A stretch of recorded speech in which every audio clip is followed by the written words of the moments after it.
In this clip, we're going to take a closer look at the tab and ribbon interface. All Microsoft Outlook products are built in a tab and ribbon interface. The tabs across the top are functional in nature for each of the applications. And when you select a tab, below you'll see a ribbon broken down into groups for different functions that you might be performing within that application. For instance, I have the New group, the Delete group, and the Respond group. So if I'm looking to respond to an email, it might be easier to check the group names first and then locate the command that I'm looking for. By clicking on another tab, you'll notice that the ribbon updates below. The Home tab is the default tab, where you're going to find the most common commands in each of those applications. Now, some people don't like the ribbon. They think it takes up a little bit too much room. You can collapse and expand the ribbon as you see fit. There are two ways to do that. You can either double-click the tab, and it will collapse the ribbon, and then click it once to temporarily expand it. When I mouse away, you'll notice that it disappears.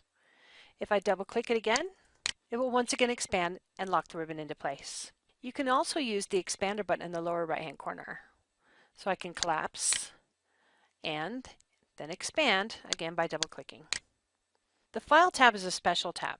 It's also called Backstage. This is where you're going to find all of the account settings, your automatic replies, tools, managing your mailbox, rules and alerts, but also where you can customize the different options of Microsoft Outlook, such as your schedule or how you like to respond to your email. I'm going to click the arrow button to go back. Now occasionally you will see an expander button in the lower right-hand corner of some of the groups. For instance, in the Quick Steps group.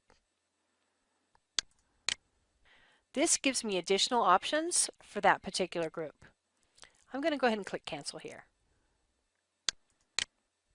Microsoft Outlook is unique in the fact that its tab and ribbon interface changes depending on where you are.